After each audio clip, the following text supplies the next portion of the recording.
Good morning, everyone, and welcome. I'm Emma Hand, a partner in the energy practice here at Dentons. And along with Clint Bentz, I'm the co-leader of the Smart Cities and Connected Communities think tank. As many of you no doubt recall, we began the think tank when our energy practice began noticing that our energy clients were seeing issues related to smart technology that really needed a multidisciplinary approach. And the more we talked to our colleagues in other practice groups, the more we realized this was a widespread phenomenon with our clients across the firm generally, and that the global trend towards urbanization was creating more and more pressure on cities and communities to figure out how to manage getting vital resources to large urban populations. So we realized that there was a significant need to harness the power of all the new technologies that are being developed to really work to promote healthy communities and strong infrastructure that's needed to support those communities. The think tank over time has looked at issues ranging from energy and smart grid to 5G and telecom developments, electric and autonomous vehicles, and social and environmental justice. And today we have a very interesting panel for you, our first panel on smart and sustainable agriculture. This is such an important topic for smart cities and communities because there's very little that is more fundamental than how we feed people. So this is going to be a really great panel. And now I have the pleasure of introducing you all to Denton's Global ESG Officer, Aragon St. Charles. Aragon is responsible for the design, implementation, and leadership of Denton's global ESG strategy and works to bring together critically important efforts across the firm to champion ESG. He has a demonstrable record of driving performance targets while delivering transformational change within the legal industry, and we are excited to have him here with us today. Aragon, take it away. Thank you very much, Emma, and good morning, good afternoon, everyone. Thank you very much for that very kind summary as well. And what might not be apparent from that is that I am, in fact, a passionate believer and advocate for sustainable agriculture. I was living in Japan at the time of the Great Tohoku earthquake and subsequent tsunami and nuclear power meltdown there in March 2011. And afterwards, I had worked with government ministries, agricultural quangos, local officials, communities and farmers who'd been affected by the tsunami in particular, to support and encourage the development of food security systems and planning, sustainable agricultural practices, and specifically aquaponics, which is the symbiotic growing of plants and fish in a sustainable closed loop system, which is a particular or perhaps peculiar specialty of mine. So you can imagine how this topic resonates with me. And so that's why I'm particularly grateful for the opportunity to offer the opening remarks for this webinar. And I do so with a sense of both optimism and urgency about a topic that is often overshadowed in our collective discourse. In the midst of our bustling, I suspect primarily for most of us, city or suburban dwelling lives, it's easy to overlook the vital role that agriculture plays in shaping our world. And in fact, as the saying goes, despite our sophistication and all of our accomplishments, we owe our entire existence to a 6-inch layer of topsoil and the fact that it rains. And so we earnestly need to address one of the most crucial discussions of our era, that of sustainable agriculture and the pressing need for modern agricultural techniques that can, yes, deliver profit, but which are also mindful of the needs of people and of the planet. So as we navigate the significant challenges of a rapidly growing global population and a changing food consumption habits in many parts of the world, it is paramount that we acknowledge the profound impact our agricultural practices have on us and the environment. Now, modern methods developed over the past decades are now proving in many cases to be unsustainable in the face of climate change, loss of biodiversity, and dwindling natural resources. The alarming truth is that the conversation about sustainable agriculture, arguably one of the most pivotal discussions of our time is often drowned out in the cacophony of other pressing issues. The soil beneath our feet, the air we breathe, the water that sustains life are all interconnected elements, intricately woven into the fabric of our very existence. And it is, I believe, our collective responsibility to safeguard these resources for future generations. Sustainable or regenerative agriculture is not merely an option, it is a duty we owe to our planet and its inhabitants, both current and future. So I think that in our pursuit of progress, we find ourselves at a crossroads where innovation and tradition need to converge. Embracing agricultural techniques that are inherently mindful of the environment cannot be an option, it is a necessity. It requires a paradigm shift, a departure from practices that deplete the earth's vitality to methods that nurture and regenerate. However, today is not a call to lament the shortcomings of the past. Rather, it is an invitation to embark on a journey of hope, of resilience, and of positive change. The technological advancements at our disposal today provide unprecedented opportunities to revolutionize agriculture. From regenerative agriculture, silvopasture, precision farming, and agroecology, to sustainable irrigation practices, more equitable and more meaningful land management systems, more robust supply chains and food waste management systems. We already possess many of the tools necessary to redefine our relationship with the land and food. So in conclusion, I would encourage us all to embrace the urgency of this discussion with a positive spirit, because I think in the realm of sustainable and regenerative agriculture, there lies the promise, the possibility, and the necessity of a more harmonious coexistence with nature. Thank you.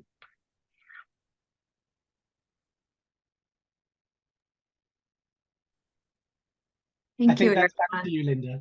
Yeah, thank you. I'm going to step in. My name is Linda Willard. I'm a counsel in the energy practice at Dentons. I'm really thrilled to be here today to moderate this amazing panel we have. I'm going to start with I feel like we have so much to discuss, and 90 minutes isn't enough. So I'm going to start pretty quickly with Walt Duflock. He wears a number of hats. He's the Vice President of Innovation at Western Growers and really helps growers from 9 Western states implement the most up-to-date innovative practices into their farming. He also has a long history in the tech industry, but what I would like to start out with is he's our only farmer on the panel. He is a 5th generation farmer from Monterey County, and his family has grown cattle, as well as some specialty crops, wine grapes, and other interesting things. And I'd like to just have him start us off with his perspective of, where things are in 2023, and kind of just for a few minutes talk about how farming is in California and in the West. Thanks, Walt.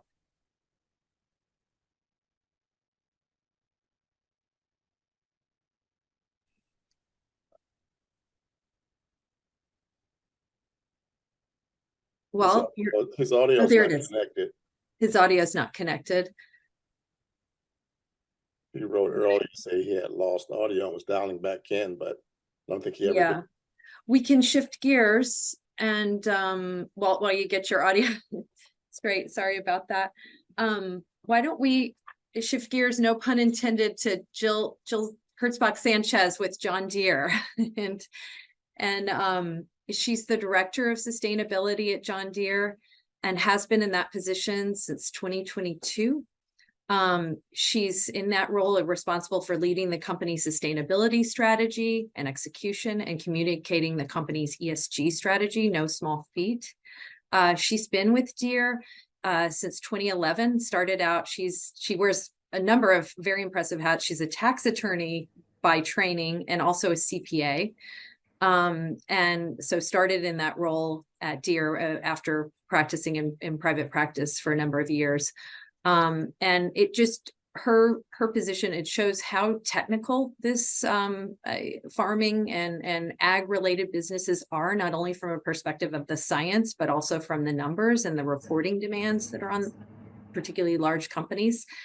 So Jill, I just wanted to start with you and talk generally about Deere and kind of some of the innovation you're bringing into your company is bringing into the fore with respect to precision agriculture, and how, you know, that's kind of driving maybe where your company is going.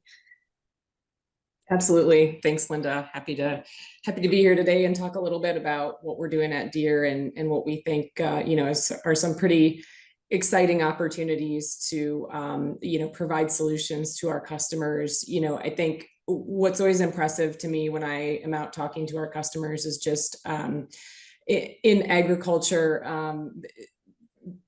every farmer I meet has just a passion around what they do and has a passion for making sure that they can take what they've built. A lot of times they and the generations before them have built it, and they want to make sure that they can pass that on. And so, you know, sustainability is integral to the way they're thinking about the future of their business and the land that they farm and care for. And as we've been on sort of a journey of going from John Deere, the equipment company that builds tractors and combines and the big green machines you see out in the field, to more of a technology-enabled company, that has meant something really exciting for the sustainability space. If you think about sort of where technology was a couple decades ago, every machine, you're out there steering that machine yourself.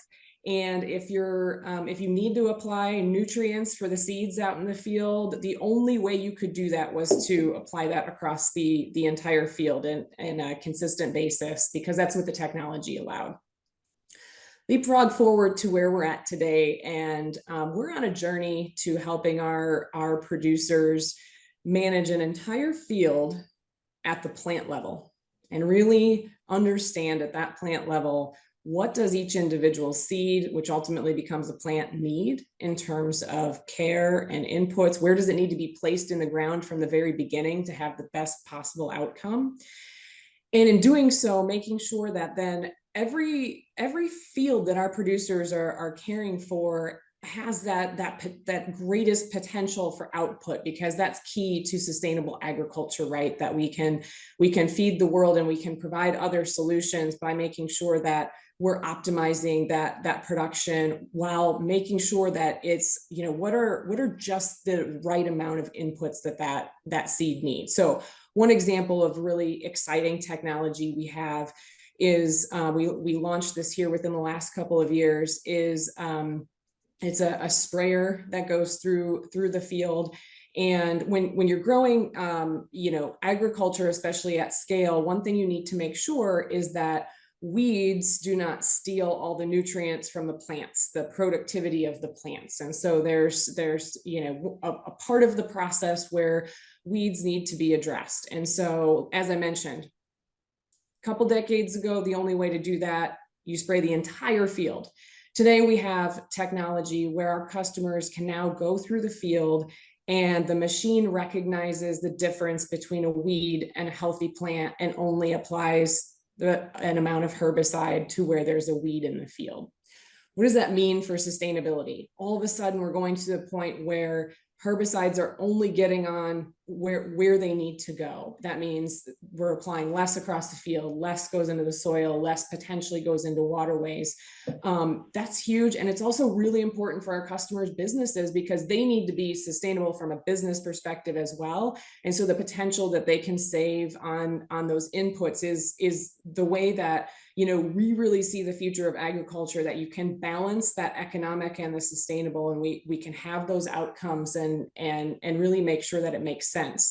The other thing that I'll say, and then I'll pause, is, we think a lot, and we're working on a lot of research and development around just soil health and managing soil health, because that is truly, that's what our growers need to sustain agriculture going forward. And so we're looking a lot at how practices impact soil health, how the optimization of inputs impact soil health, how the optimization of passes, the number of times a piece of equipment is going through the field, impacts soil health, and really starting to determine, what are the tools we need to provide to our customers to optimize that soil health picture. Thank you so much. That was really informative and interesting. And I want to circle back with you shortly. And explore these issues more. Walt, his audio is back on. So I wanted to see if we could kind of get your perspective first to kick us off with your experience, your family's experience, and sort of where you see farming going and where it's been. So. Yeah, how's this sound now? We better? Okay, nice. It's always good when the innovation guy can figure out Zoom in 2023. Well done. Yeah, I would say California ag big picture, and our ranch, less specifically, as you mentioned, we've got grapes and cattle and greens on our ranch. But I would say California ag, the big picture is this, and I would echo exactly what Jill said. It's been more of a challenge than ever the last few years to, produce both sustainable economies for rural communities while you're producing some sustainability to improve the operations of the farm. And so at Western Growers, we're really focused on a couple innovation areas, labor automation and biological versus chemistry. And when you look at how those play out, those are things that really small farmers, case of automation, they struggle to buy $250,000 pieces of equipment. We've got different business models that emerge for them, right? But because of all the regulatory pressures from California and because of all the small farm pressures in California, just to share the numbers with folks, because I took a look at the USDA Ag Census data, which rolls out every 5 years.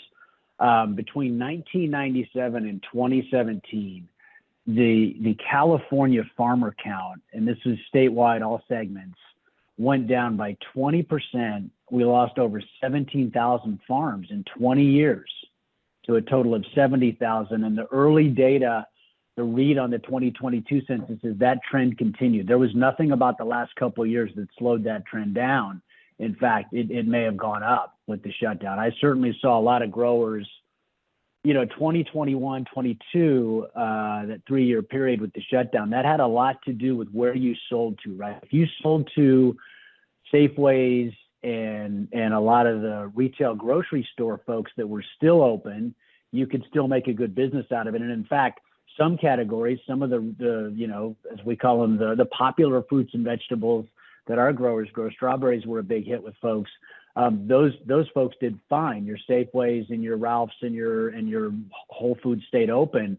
But if you were a grower that was selling into the food service side of the business that just shut itself down overnight for a couple of years, it got really hard. And there were a lot of growers that had big impacts off of the COVID shutdown, and a lot never recovered, to be honest. So you had restaurants closing, you had restaurants staying closed, you had restaurants not reopening because of financial failure, and you had growers that were selling into that channel, and that became a significant challenge for California farmers. So a couple trends. You've got massive farm loss, you've got massive acreage lost. We had California acreage over that same 20 years drop by 4.3 million acres.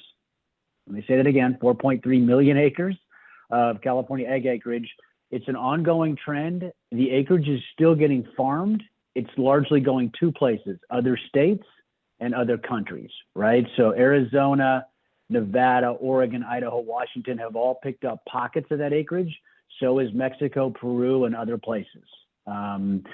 So that acreage drop, that grower drop, that has basically made it to the point where if you were a small farmer or a medium-sized farmer and you haven't created a direct-to-consumer path, some kind of locally grown option like farmers markets, which are hard to do at scale, or something that vertically integrates you up the supply chain on the way to the processing center, it got really hard to operate as a grower in California. So that's the bad news. Is the consolidation continues. It's going to continue again because farmland's been an underperforming, other way around. Farmland has been an overperforming asset class. The private equity kids have figured this out, and they are buying up land in droves because they can bet on three things. If the farmland goes up, they win.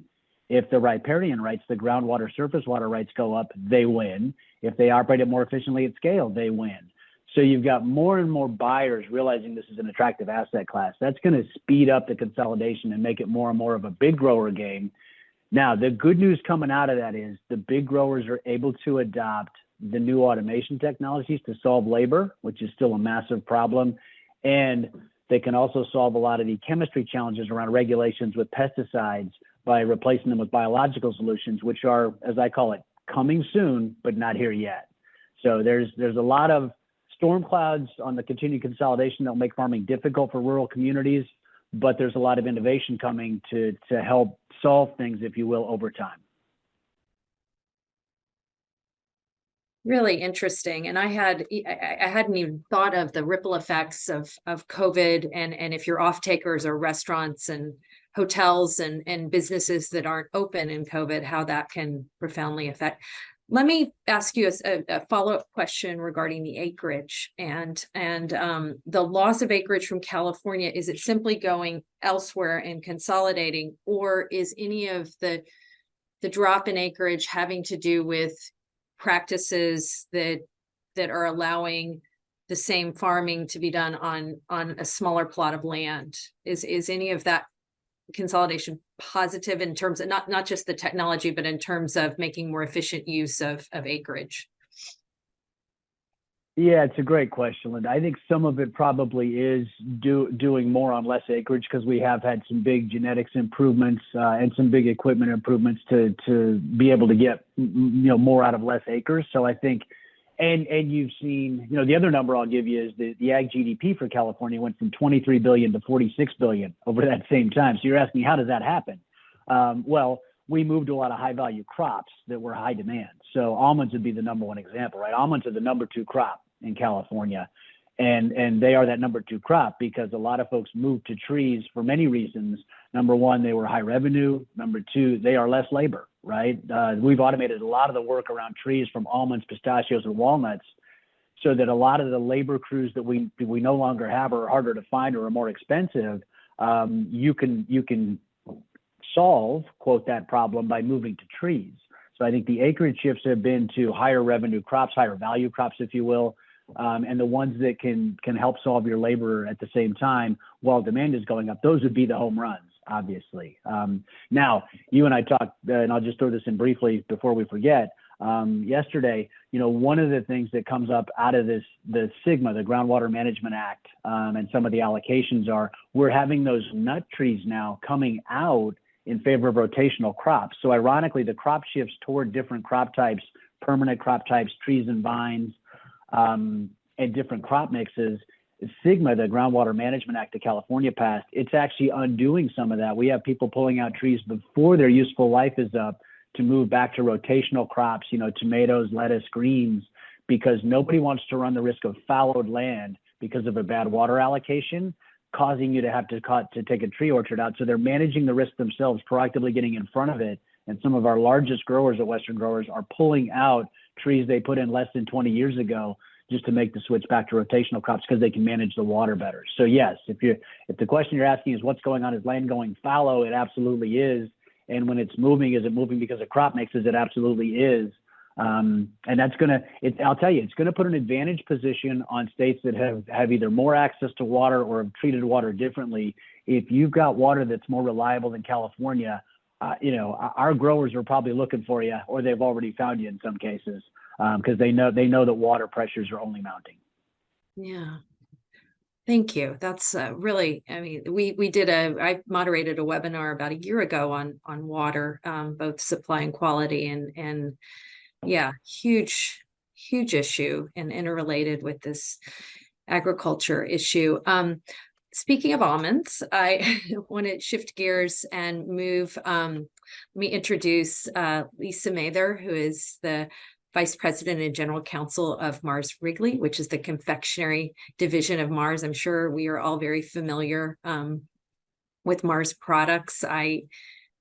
Speaking of which, I ate a Kind bar for breakfast this morning, which Kind bars are chock full of almonds typically, and love almonds, but know that they put undue pressure with respect to the amount of water they need to grow. And I know Lisa also has served in a variety of legal and executive roles at Colgate-Palmolive, and prior to that at PayPal. So she's got a really interesting and varied background as well. But Lisa, just want to ask you about the Kind bars and about Mars Wrigley and almonds, and how some of the challenges you've had there, but you've made commitments recently to sustainably farm the almonds. And how can you tell us a little more about how you're doing that?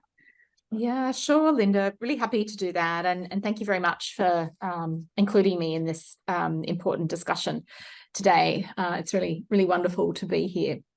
So yeah, Walt, it does sound like we have a little bit in common in terms of our interests in California agriculture. So almonds are indeed one of the sort of the top ingredients, certainly in our Kind products, but other products across the entire product portfolio for Mars Wrigley. And 80% of the world's almonds are grown in California. So not just Mars Wrigley, but probably most of the world actually is very dependent on California and its almond agriculture. And indeed, the supply chain is experiencing significant climate impacts, and that does introduce a lot of uncertainty and impact into sort of almond quality and yields, and then supply chain resiliency, of course, too. As you probably all know, Mars is a privately held organization, and that does, I think, sort of drive some sort of differences in terms of how an organization can be run compared to a publicly traded organization sometimes. And so the company does tend to think more in generations, and has the freedom to do that rather than sort of thinking in terms of quarters.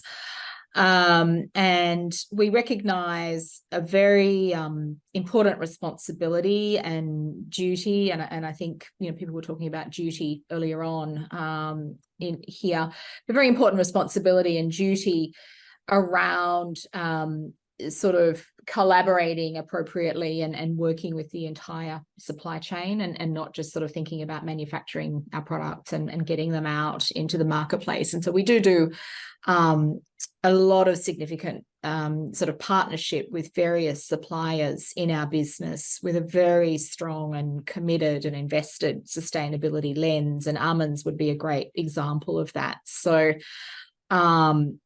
firstly, in terms of commitments, there's the Kind Almond Acres initiative, which includes a commitment to source 100% of almonds in our supply chain from almond suppliers who are leveraging regenerative agriculture practices by 2030. We also partner with suppliers in California with respect to further developing the science and the know-how around regenerative agriculture. So there's one supplier in particular that we're in a very deep partnership with in terms of what type of regenerative agriculture is going to be the most effective for our crops, or for their crops, and the crops that we rely on. So as I understand it, because it's a tree crop, and like some of the sort of the science around regenerative agriculture is not as developed, it's still relatively nascent for tree crops, or certain types of tree crops relative to other crops. And so we're partnering with a supplier to try and understand sort of how 5 variables can come together to produce best outcomes in terms of lessening the impact and improving the resiliency in the almond supply chain. And that includes things like investing in cover crops in the almond orchards, and that helps build soil structure and increase soil carbon levels. It also helps create pollinator habitats. So the role of bees in terms of almond production is really critical. So it is a very, sort of like complex ecosystem in and of itself, just in relation to these plants. We're also, in terms of other variables that are being studied and that we're partnering with the supplier on, sort of the use of compost and biochar, which reduces the need for fertilizer.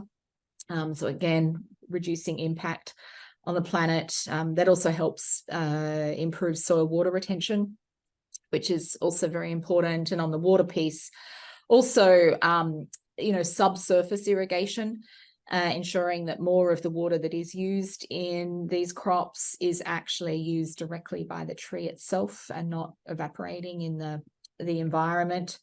Off-ground harvesting, interestingly, is another area that's being studied. So collecting the almonds off the trees and using equipment in doing that rather than from the ground. That reduces soil disturbance and reduces the amount of dust in the air when you're harvesting.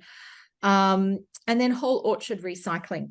And so, putting retired almond trees back into the ground and looking at, the effect of that on soil health. So we're sort of really investing a lot and partnering quite deeply, as I said, with a key supplier on the science side, because whilst we could leave it up to them, I think, one of my key takeaways from working in this space is that these ecosystems are complex, and it's only through collaboration through the ecosystem that you're going to be able to deliver the best outcomes from a sustainability and resiliency viewpoint, I think. And we've already heard a bit around those sorts of collaborations in the discussion so far today. Really interesting. And I'll not look at my Kind bars or my almonds in the same way. For the cover crops, just a quick follow-up question. Are they crops that are also utilized for agriculture, or are they just crops that sustain the bee population and help the almonds grow? Yes, they're not used for other forms of agriculture at this point. But again, as I said, it's still fairly nascent, actually, relative to some other more established regenerative practices. So we'll see where it goes. But it's interesting to sort of see the cross cropping and the benefits that can come from it. There's actually a really interesting opportunity around cover cropping so if you look at a lot of automotive on-road vehicles are more moving toward battery electric vehicles, but that technology is not realistic for every industry, right? Aviation and large equipment and that. And so there's a pretty exciting opportunity for certain types of cover crops to be used as potential feedstocks in biofuels. And so that is really interesting, because one of the challenges, as Lisa mentioned, the need to collaborate, all of this is incredibly difficult. Every time a farmer makes a change to how they do any step in their production system, that can have many uncertain consequences, right? And they need to make sure that, as Walt mentioned, it's, we need to make sure financially, right, that they have to be viable to be able to continue and do what they do every day. And so a lot of these changes are very, very hard. So the idea that a cover crop could potentially in the future be a source of income and not just a cost for the producer is very exciting. That's something we're looking at a lot, and think that's just another way that the future of agriculture being part of the solution, a lot of the challenges that we're facing is just really exciting as well. And so just wanted to kind of throw that out there because it's something pretty new that we're looking at. Very interesting. I mean, as I mentioned, I'm working energy and working a lot with renewable fuels and alternatives, particularly, for large equipment where electricity and batteries aren't really an option. And that could be an interesting future webinar to talk about the link between agriculture and renewable fuels. So anyway, Vartan, you've been very, very patient, and the discussion of almonds, in talking with you, I would love to get back to kind of the origins of agriculture, which are seeds. And let me introduce Vartan Saravia. He's general counsel for HM Claus, and in the Americas Pacific region. HM Claus is a large organization with over 200 years or almost 200 years of history, or over 200 years, dating back to France, and producing seeds and serving growers. And they're doing a lot of really exciting things with the production of seeds that do enhance sustainability and can kind of, advance some of these issues we've been discussing. So Vartan, I just wanted to talk, we can talk about, I don't know if you have any information about almond tree seeds, but generally about seeds, plant breeding and seeds, and how it can be used to help address challenges facing farming and food production. Sure, thank you, Linda. It's an honor and a privilege to join this great panelist to cover this most important subject. So, about 9 years ago, I knew very little about agriculture. I think the closest I had been to it was through school field trips in elementary school. But I have embraced this world since I came to work in-house at HM Claus. And you're correct in saying that our roots go back to 1785, when Tézier was our predecessor company, started back in France. Look, sustainable agriculture is no longer a choice; it's a necessity in light of the new realities that we're facing. The reality is, climate change, more pests, the battle for water, a growing population, and less arable land as well. So there are only so many ways that you can bridge that gap on these issues that we're facing. Pumping more chemicals is unlikely to be the solution if we want to have a sustainable model of agriculture. Biostimulants are one of the options, as Walt said, and we're getting there, but we're not there yet. In the meantime, there are things we can do, and that many in the food chain are doing. To piggyback on Jill's comments, it's great that now farmers can target weeds in a much more efficient way, and therefore they don't have to use as much herbicides. They can also make more targeted irrigation, so they can maximize the use of water. Now, our contribution from the seed industry side is breeding. It's breeding for plants that that can do more with less, essentially, right? I used to think that seeds were so expensive when I came to the industry, and now I wonder why we don't charge more. Because the trip that a tiny fruit or vegetable seed makes around the world is just mind-blowing, and especially on the R&D side. There's so much that is put into it, and now, thankfully, there's technology. I mean, breeding, the fundamental practice of plant breeders has not changed for thousands of years. I mean, essentially, it's selecting the best plants for the desired goal. So in the olden days, as my son used to say, it was just picking the best flowers, the best plants, the best trees, and then saving those seeds and using them. But historically, we focus on phenotyping, right? On what the plant looked like. So we had to rely on sight, on taste, on smell.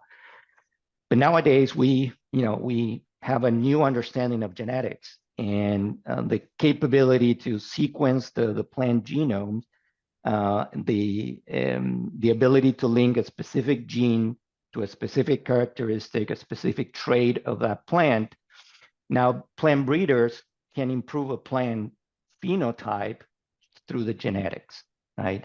Whether it is better tolerance to diseases, better tolerance to drought, better yield, better taste, better nutrition.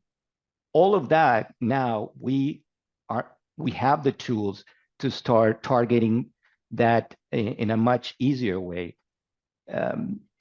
It was explained to me by the scientists as target shooting. In the past, we were shooting with a shotgun 200 yards away to try to hit the bullseye. Now we can use a rifle 10 yards away and hit that target.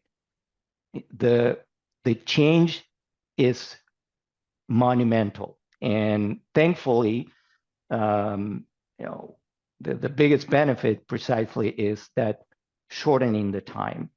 We're not doing, and I'm not even talking about GMO here, right? I mean, we're not going to go to that topic, but just understanding the genetics of plants is allowing us to shorten the time in which we can achieve what used to take 7-8 years, maybe in 1 year. So with that, the possibilities are endless. And of course, there are some challenges out there that we're trying to breach. But the overriding benefit of using these breeding methods is precisely time. It's a race against the evolution of diseases and pests and the changing climate, right? That breeding efficiency is so important for these crops, so that they can have longer generation times, whether it's for forages, fruits, vines, and for more complicated traits that are controlled by many genes, such as yield. So in addition to these new methods being more efficient and economical, they can be made available to plant breeders, not only in the developed world, but in the developing countries as well, and can be used all across the agriculturally important crops, whether it's for food, for feed, for fiber, for fuel crops, for everything. So, going back to Aragon's initial comment,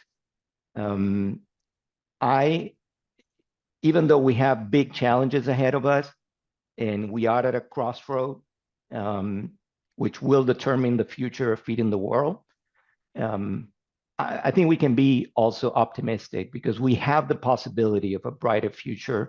We have the tools at our reach.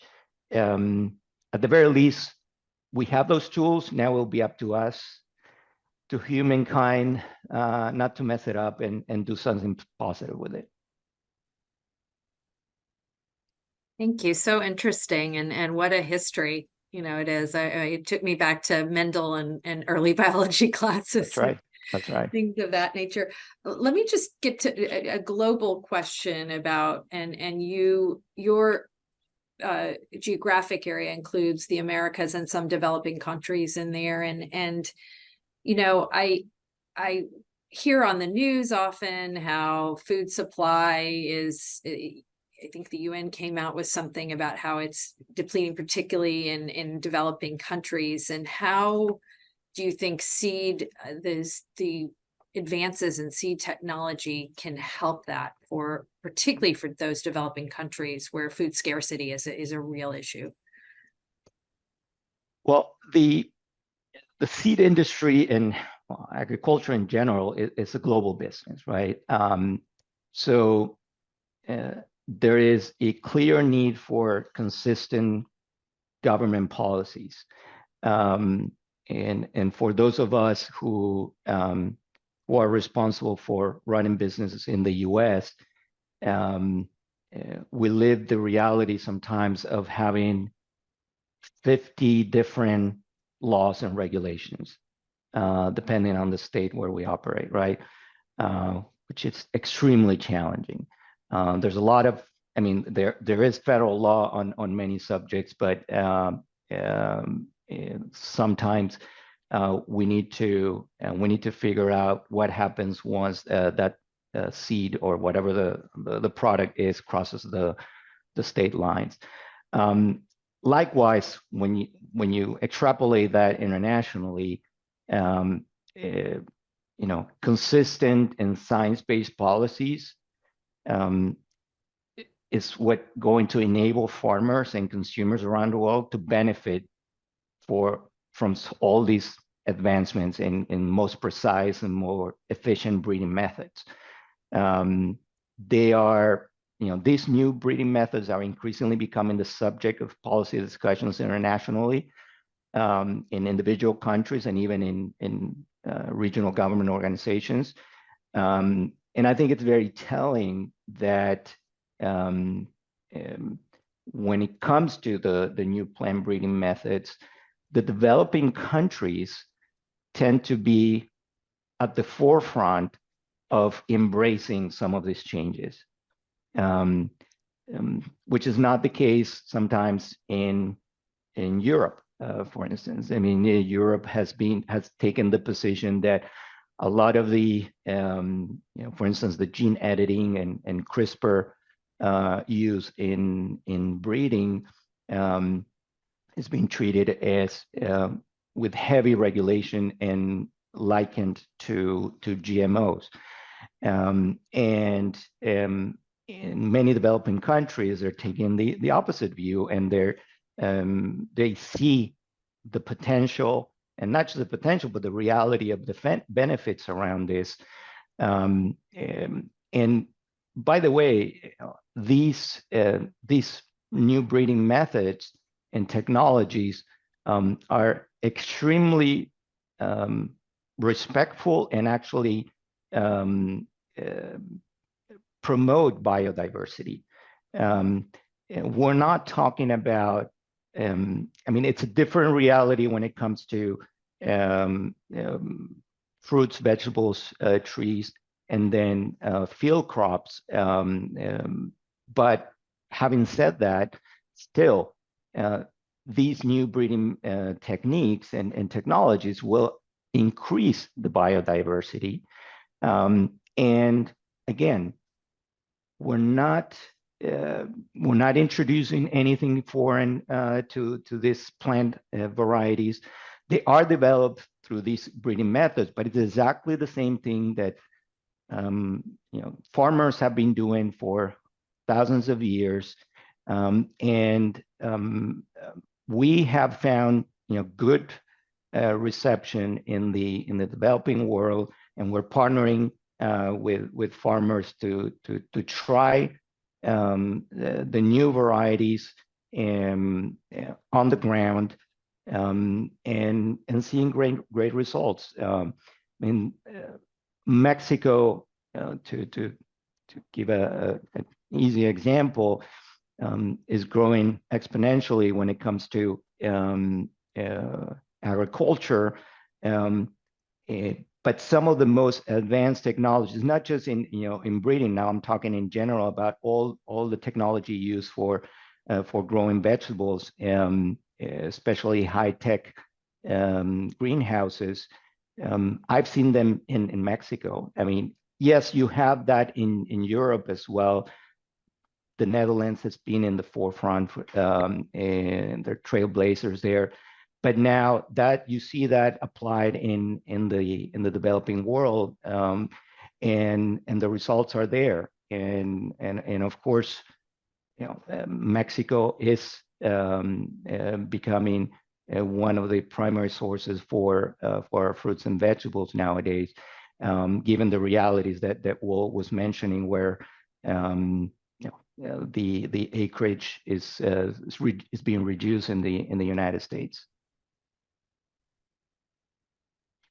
Fantastic. Thank you. So interesting that, a tiny little seed can do so much. I wanted to expand upon and open it up to the panel. kind of the role of on not only a state, federal side in the US, but also globally of government regulation in all of this, and just see versus market, and just kind of open it up to any of the panelists who would like to comment on kind of how maybe something that's really positive, a positive step that government and policy could take to make things better or alleviate some of the challenges in agriculture. Or if you want to discuss something that frustrates you, that's fine as well. But just open it up. I know, Walt, we had talked about some of this in our discussion, but if any of the panelists, if you want to start us off, and then we can kind of go around. Yeah, no, I'll give you the good and the bad, right? I think the good would be automation. I hate this outcome as a fifth generation Californian, but I love the outcome as the Western Growers innovation guy. Arizona and California, to the 50 lab experiment comment, have taken very different approaches to automation and specifically autonomous vehicles. Governor Ducey down in Arizona said, come on down. We're going to figure out how to move things around without drivers. We'll do it carefully. We know there's risks. And California took the opposite approach. And California said, you know what? We're not going to welcome that. We're going to make that tough. And it comes down to this. Do you want to protect the drivers that autonomous vehicles may someday displace? Or do you want to welcome in the innovation that those new vehicles will create? And if you look at what's happened to the Arizona autonomy circle down there, that 10 freeway between Phoenix and I believe Yuma is one of the most active corridors for autonomous. Raven, $2.1 billion acquisition by Case New Holland. They've opened up a shop down there, put 50 guys down there, right? That's 50 high-paying engineering jobs doing autonomous vehicles. And they specifically said it's because Arizona is a great pro-business environment. At the same time, you've got Uber and Lyft doing test stuff down there for autonomous vehicles. And I think what's happening, and it's largely because of policy, is unfortunate, is California still leads in early stage R&D for autonomous vehicles, but those aren't the companies and jobs you really want long term, right? You don't want 5 guys in a garage. You want 100 guys in a hangar, right? Building a whole bunch of stuff. And so that's a case where I think Arizona's approach has proved that you can be welcoming and pro-business in an environment with autonomous driving where, yes, there's going to be driverless cars out there and things will happen, right? But they decided to figure it out, and California went the other way. And at this point, if I'm a small company doing autonomous stuff in technology in California, and my eyes aren't squarely looking at Nevada and Arizona's approaches as different than our own, I think that's a bad decision for the startup. And on the bad side, I think if you go too far down the path of the thumb, the hand, or the whole body on the scale, the Netherlands has done tremendous. They're the number 2 food exporter in the planet, right? I mean, they do a tremendous job for a country their size of exporting a lot of product. But when you start saying we're going to pay 3,000 farmers not to do any more dairy because of emissions, well, you are crushing the dairy economy in the Netherlands that's tremendously efficient, one of the best supply chains in the world all the way through. All you're doing is moving those dairy cattle to other regions with a less efficient, less built out supply chain.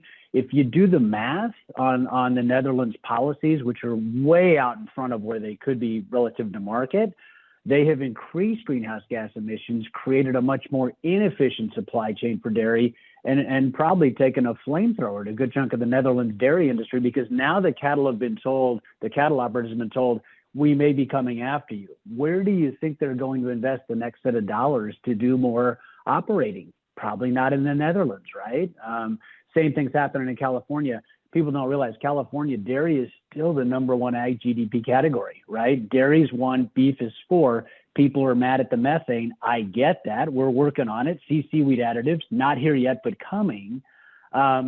And what are we doing to dairy? We're pushing dairy outside of the state because all the methane regulations, the manure lagoon regulations. So again, if you let market take care of it, we're innovating on things like methane and manure lagoons at speed and at scale. But if you push too fast, you end up being the Netherlands, or worst case, Sri Lanka, which forced organic grow across the whole country for a variety of convoluted reasons I won't even bore you folks with.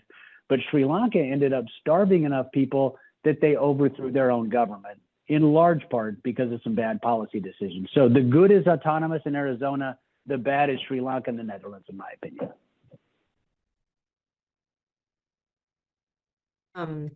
I want to, if anybody else on the panel would like to comment, that would be great. If not, I also wanted to expand on dairy and talk a little bit to Lisa about, I know Mars Wrigley relies on dairy for the milk and milk chocolate, and kind of see there are significant methane issues, but there are things that can be done to cure them. So what is Mars Wrigley doing and looking at with respect to dairy?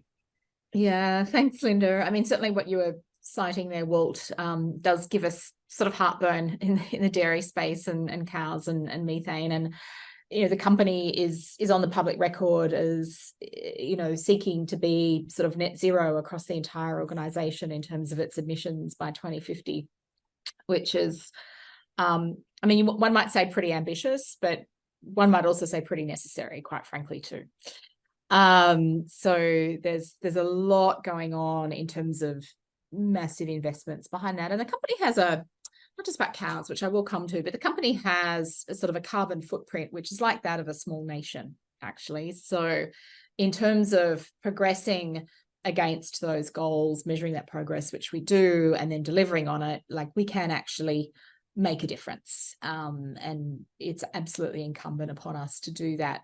So in terms of cows, you're right, like, there's not going to be any sort of lovely milk chocolate around if we don't find a way of addressing that problem. And dairy is very important to us. It's one of our sort of key raw materials that we source in our supply chain for all of our chocolate production, as you would expect. And cows are huge when it comes to methane considerations. So, you know, like, largely through burping, actually, when you think about enteric emissions that come from cows. So you might say it's a fun fact, but actually it's a very sobering fact. So just through burping alone, cows produce about 8 balloons worth of methane daily. So that's about 3,000 balloons a year per cow.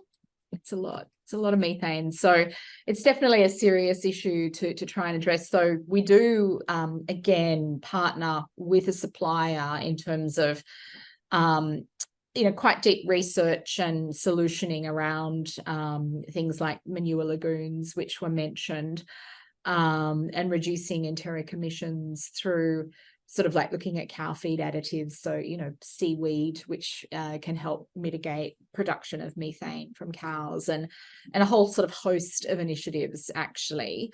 But interestingly, the supplier that we're partnering with in that space, they're based in Germany.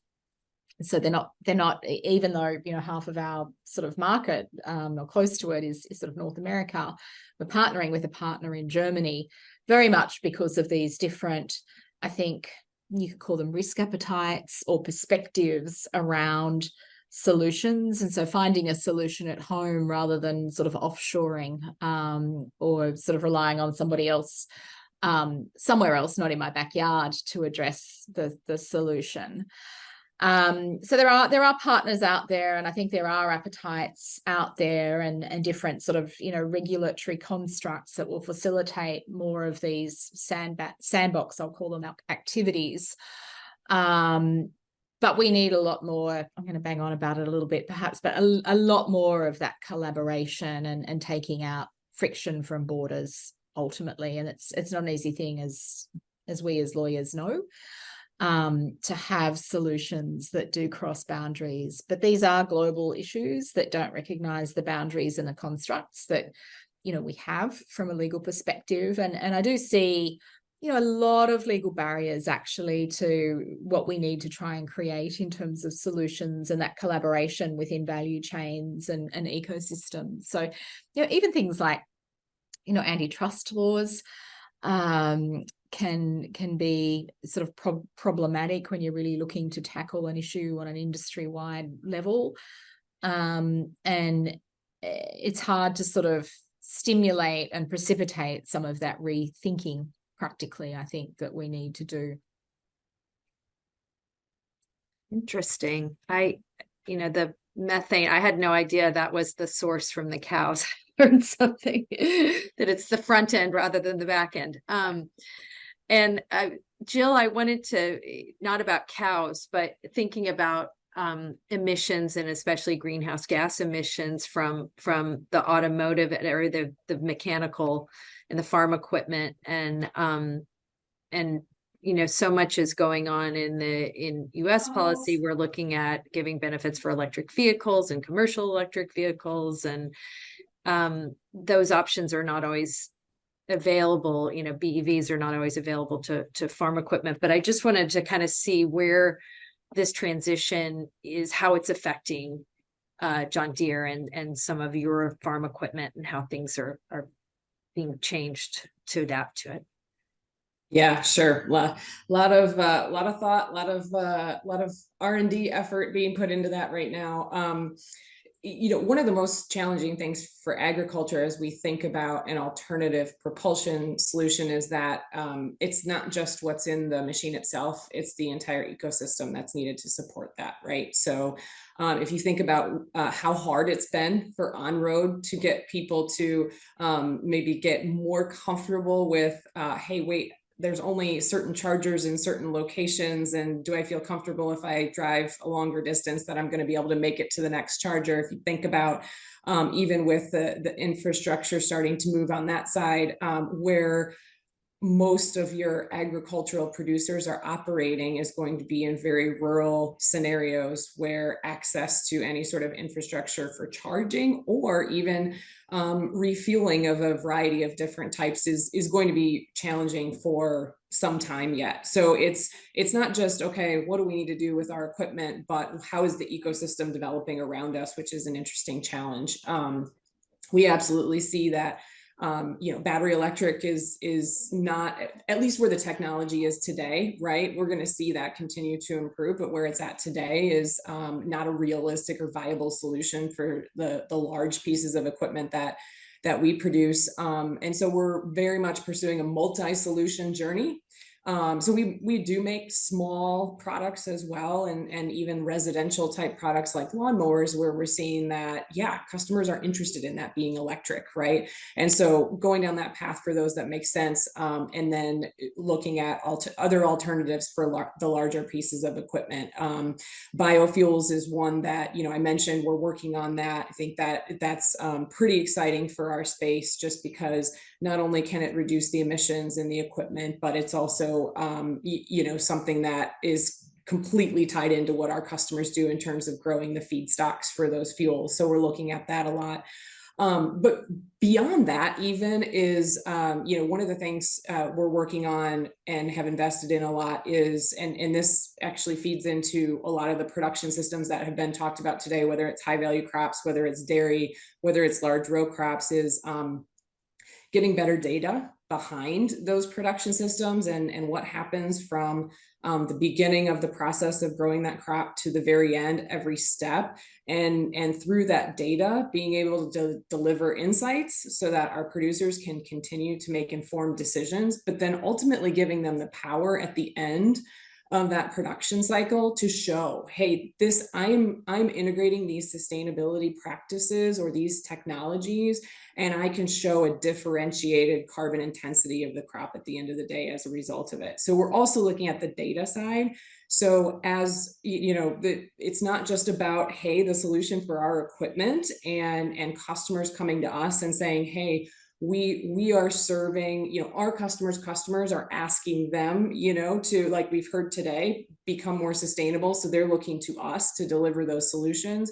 But we want to make sure that it's going beyond just, hey, what's the technology solution in the equipment that they might need, but then what is the full solution they need in terms of the data behind their operation to be able to feed in, whether that's into a biofuels market, whether that's in the dairy market, high value crop, for a variety of reasons. So it quickly becomes a network of different pieces of the puzzle for us, as opposed to, you know, thinking of us. I think a lot of people still think John Deere builds big, heavy pieces of equipment, right? But it's equipment, it's technology, it's data, it's a lot of things built on there, and the power of that all together, we think can be really differentiating here. Interesting. Thank you. Yeah, and you mind if I jump in on that one? Lynn? Please do. Yeah, no, I find the EV discussion fascinating from a California perspective. And Jill, you'll love this. I get to go to Riverdale next Wednesday for a half-a-day John Deere EV focus group, which I'm super excited about. We'll see what comes out of it. And here's what's so interesting about it. So if you look at EVs, I'll echo Jill and just double down. It's not about the vehicle, right? It's about everything around the vehicle. And California's energy grid in particular is high risk poker right now. And you don't know when it's going to go down on you. You don't know when blackouts are coming, brownouts are coming. You can argue the why for that, and I have my thoughts. We'll leave that to the side for now. But as a practical reality, our grid is just completely not in a position where we can support EV infrastructure. I would argue even at the consumer level, when you look at how understaffed we are with EV charging stations. So California has two choices to make, right? Do we want to mandate EVs and just say we've got to get there faster, go figure it out? Or do we want to build a more reliable grid? So in other words, do we want market to handle, or do we want the government to put the hand on the scale? And they've said mandate, put the hand on the scale. And then when you say, well, fix the grid, they say, we're busy, come back to us later. And you're like, well, wait a minute, you can't put the hand on the scale and say EVs everywhere and then say no to the new fancy grid. It's just not going to work. So when you look at the impact on farmers' operations, it is two, right? There's the tractors in the field that are running up and down rows and doing, 8-hour shifts with labor to help them. And if your average EV, Monarch's got a 40 horsepower tractor that's going around $50,000, if it doesn't last 8 hours, there's no easy solve other than buying a second Monarch tractor and bringing it to the field with you, which isn't a great solve, right? And so the use cases don't work in rural very well. And then on the production side, once you've harvested and gone post-harvest past the farm gate and into the production facility where you're turning 1 million pounds of produce into 1 million pounds of bagged salad in about 8 hours, and you need that production center running like a clock, right, to make this all work. If the grid shuts down on that production facility, you know what that costs an hour. I mean, at least you worked at PayPal, I worked at eBay. We know what an hour is down in e-commerce. You know what it's like in the production center. So I would argue the EV force of infrastructure is going to cause just a ton of problems in California because it's going to overload a grid that's already inadequate, and the production facilities cannot go down. You can wait a couple hours to harvest. You can't wait a couple hours for that 1 million pounds of bagged produce to go out the door. It is wasting the instant the power goes off, right? So I would argue the EV push has so many downstream ramifications that I think Sacramento's continued to under-recognize or under-identify as needed to be solved. And I see the EV push as really a Don Quixote-like quest in California. We're way over our skis on this one, and I don't know that it ends well. Linda, I just wanted to make one comment. Yes, please. And I don't know how many regulators we have on the call, but I'm probably preaching to the choir. But something that cannot be emphasized enough is the need for uniformity across borders when it comes to sanitary regulations. And I'll give you a concrete example. About 4 years ago, 4 or 5 years ago, it wasn't a new disease, but it was a disease that was very contained in the past. It's the tomato brown rugose virus. Started affecting crops all over the world. I mean, it started in the Middle East, moved to Mexico, and all of a sudden it was all over the place.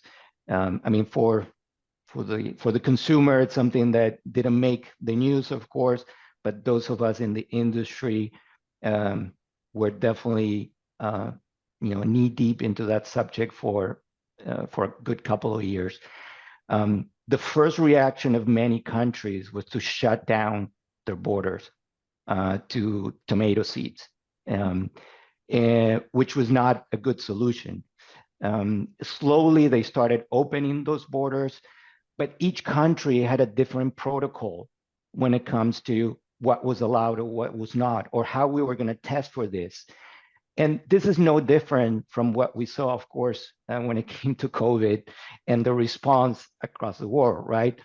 But it will only take, a virus like that affect, maybe it's not tomato. Next time it could be a major food crop that could paralyze the whole value chain. The whole food chain could be paralyzed. I'm hoping we're not going to see that, but it's a possibility. The response, from our industry at least, has been, well, let's get our scientists in the lab. And it took us less than 2 years to come up with intermediate resistance varieties to this virus. And by the way, there was a lot of collaboration across the industry when it came to this, because everyone knew that we could not afford to live with this virus. And to Lisa's point, you have to tippy-toe around antitrust concerns, because then you're them if you do, them if you don't.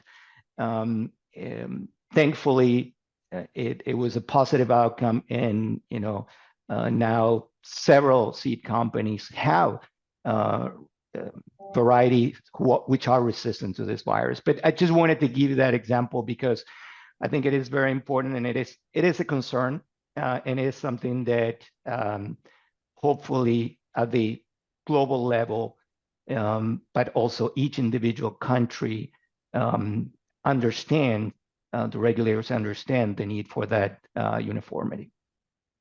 Yeah, uniformity and certainty is, that's what drives the I wanted to just shift gears. We were at the 15-minute point, and I do want to, I think we're all sort of very excited about, I'm hearing a lot of positivity about innovation, caution about other issues, but the human impact of things like automation on farm workers, on human beings, and globally, I know, Lisa, your company's in operating with the cacao plants in Africa, and you've had to really be mindful of human impact with the farmers there and work with them. But I didn't know if any of the panelists wanted to chime in about the balance between, this is sort of a second industrial revolution, more in the AI space and the tech space that we're going through right now globally, not just in the agriculture business. And if anyone wants to address kind of the human impact and how your companies are treating that and thinking about it.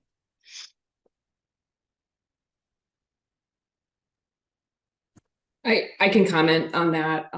We in the space of, Walt talked about autonomy earlier, and we launched a product about a year ago that's a fully autonomous solution. And invariably, what's interesting about the conversations we have with our growers when we go out and sit down and say, hey, help us understand your challenges, finding labor, finding skilled labor, always at the top.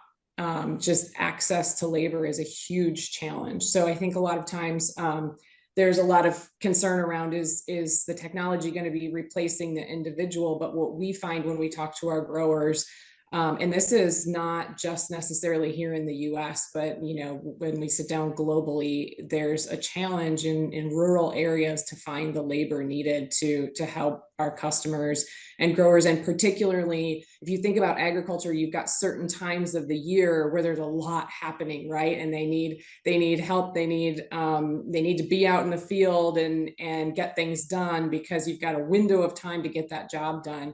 And so if you don't have the labor when you need it, that's a huge barrier for them. So we actually see technology as a huge solution for our customers to, again, further optimize that production system and make sure that any of, if maximizing production is the goal, right? So that we can, continue to feed the world and satisfy the needs of the world.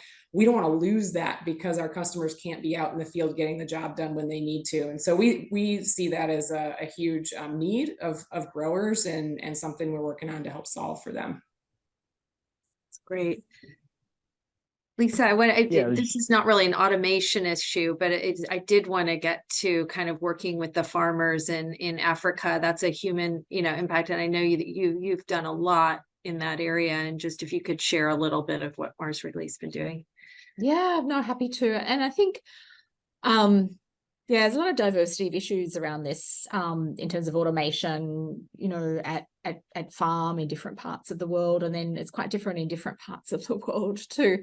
But on the sort of the sourcing side for cocoa, and so much of the world's cocoa supply does come from West Africa, of course. And the company does have a very extensive Thriving People program where we're very invested and committed in, seeking to ensure that living wages are available for workers in cocoa plantations in that part of the world. But that's a great example of something that is an industry issue, actually. And it's very complex. So there is a certain level of sort of investment across the industry towards achieving that objective. But then there are complex dimensions around local vested interests and sort of governments and things, and how do you actually sort of precipitate that sort of like end outcome for farmers and their workers.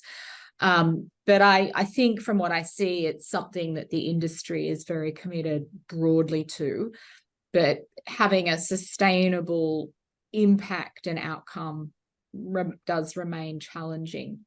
On the automation piece, I think it's interesting. So, in the US even, we've seen a bit in the public press this year, right, around sort of child labor or sort of, unauthorized immigrant labor in certainly manufacturing facilities and so forth. And labor is a huge issue in this country at the moment. So there is a real push in our manufacturing facilities for automation and ongoing digitization. But then you go to other parts of the world where jobs are actually the order of the day, and there's a real sort of, barrier to some of it. And China is an interesting example, I think, at the moment for those of us who sort of work and have global supply chains, because unemployment there is very, very high now, in a way that I don't think anybody really potentially saw coming, right? So, youth unemployment in that country is up sort of around the sort of, 18 to 20% level, certainly outside the big sort of A cities. And so in a country where traditionally there had been a certain amount of, like interesting innovation and investment, there are some real barriers emerging there to bringing more of that and to sort of up-leveling what workers are doing. So it's a very interesting time, I think, to be in a truly global supply chain in a global manufacturer. And I think there's a need to be a bit ambidextrous around some of these issues. Thank you. That's really interesting. I see we are within less than 10 minutes of our stop time, and I want to be respectful to all the panelists who have been wonderful and so substantive and informative.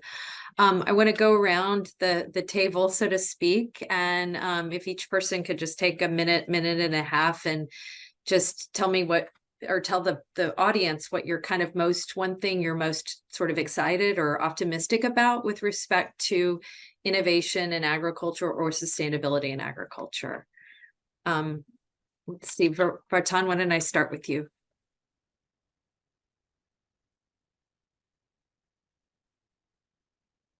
There we go. Look, I as I said in the beginning, I am hopeful.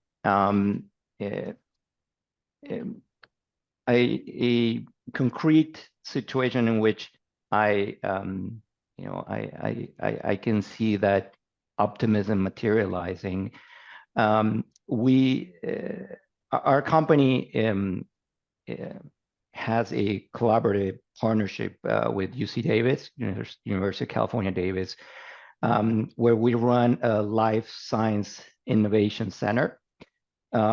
It's a wet lab incubator facility. It's the largest of its kind in Northern California, and it supports life science startups ranging from agtech to human therapeutics. And it's not just the lab; it's also a whole innovation ecosystem together with the UC Davis Venture Catalyst program. So there's a whole innovation network. There's investors.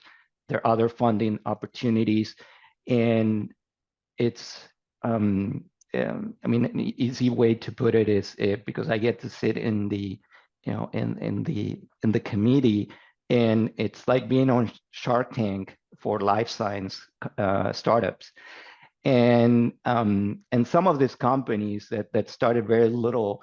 One of them has recently been acquired by Ginkgo Bioworks. There's a company that through gene editing was removing the allergens from peanuts to so that peanuts would be allergen free. And we had companies also in the CPG Google universe that we partnered with. So it's just a matter of time until all of this becomes mainstream. And so, I mean, it's up to us, all of us in the food chain to embrace that and make sure that, it's brought to life and for good purpose. Great, thank you. Who wants to go next? Walt, do you want to go next? Sure, and I'll actually circle back a little bit to the labor question, human question in my wrap up. I think the optimism for me is the ability, and Joel Kotkin at LA Times writer wrote about some of the challenges California is facing macro level, Silicon Valley challenges with work from home and tech companies moving, high net worth moving, individuals leaving California. And he said, boy, if Silicon Valley falls apart a little bit more, and it has since he wrote that, what takes its place? And he wrote a fascinating article about 3 months ago where he said ag and ag tech working together with a set of policy support to do some of the right things around water storage, water infrastructure, and solving some of the labor challenges could really be an economic driver of significance for California. So as the eternal optimist, fifth generation farming Californian, I'd like to think Joel is right. And I think if you think about the labor equation specifically, we went from 10 million farm workers in the 50s to 2.4 million farm workers now as a country. The family farms consolidated, things got more efficient, innovation happened, John Deere and others happened, and we do more with less. And we've had to help fill that gap with H-2A workers, the international workers, right? And that has gone from 48,000 in 2005 to 371,000 in 2022. So it's like a 7x lift in 17 years. And that's only because we don't have the domestic workforce. So all of the people who say the robots are coming to take the jobs, no, the robots are coming to try and fill the gap of jobs that is here and getting worse every year. And so I look at the automation players. They're building good use cases. They're building good value propositions. They're making things work at grower economics and at scale. And I think more of them are enabling the workers to be more efficient with things like harvest assist and the burrow technology that John Deere's worked with and others, where you can move things for the crew back to the truck and really make the entire process more efficient. And I think automation and solutions helping workers builds us a next generation workforce. Final comment on this is we have a CDFA grant for $750,000 that will ag tech enable 3,000 workers over 4 years. We don't think the workers are going everywhere. We want to get them upskilled and into better jobs. And CDFA, the California Department of Food and Ag, has been a great partner with us on this grant. And we believe it can scale outside of California next couple of years, and we're excited to try and help it. Thanks, Walt. Jill, do you want to chime in? Sure.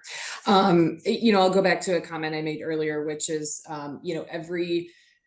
everything a grower does that potentially changes how they do things can have multiple other consequences down the line, right? So I was just we have a sustainability demo farm that we partner with Iowa State University. And I was just out there earlier this week and we were talking through some of the things that the team has seen there.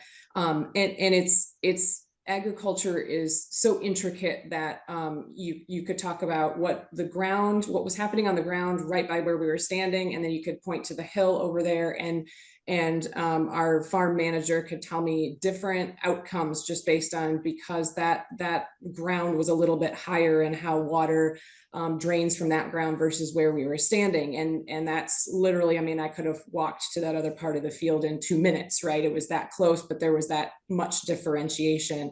And so, just the idea that through technology and through a lot of amazing, passionate work that's happening here at our company, that we can make some of this easier for our customers as they're looking to understand sustainability, incorporate sustainability in terms of technology and looking at different practices. The idea that John Deere can be a partner in making that easier is what's exciting to me. Wonderful. Thank you. Really interesting. And Lisa, I'll give you the last word. Thank you. All right. Well, in less than 60 seconds, I mean, I will just emphasize what I've sort of been talking about in terms of collaboration and partnership across ecosystems. And, I think one of the things that we can all do, particularly as attorneys, is to sort of look at how we can influence and support taking friction out of the system to deliver, come up with and then deliver at scale the solutions that we need to be able to, have sustainable agriculture and deliver food to our population on the planet. Just so critical, and lots of great innovation and sort of like green shoots of partnerships out there. So, for example, Mars also has a sort of a joint facility at UC Davis around cocoa, where they sort of support 80% of sort of the biodiversity of cocoa on the planet there. And so there's lots of really wonderful things happening, but it's still a bit piecemeal. And given the intensity of the challenges we face, the more we can take that friction out of the system and support really productive collaboration, the better we'll be, I think. Wonderful. Thank you. And right on time. It's 1 o'clock. I know people have places to go, and I'm so grateful to each of you, to Walt, Jill, Vartan, Lisa, our panelists. Thank you. And Aragon, thank you for opening us up and setting the stage. And thank you for getting smart cities to start looking at agriculture. I think we're going to follow up in a couple of months and maybe have one looking at urban agriculture and kind of smaller farming issues. So stay tuned for that. But I really appreciate it. And we'll close now. And thank you everyone for joining us as well. Thanks, Linda. Thank you, Linda. Thank you, Linda. Thank you. Cool. Thanks, everybody.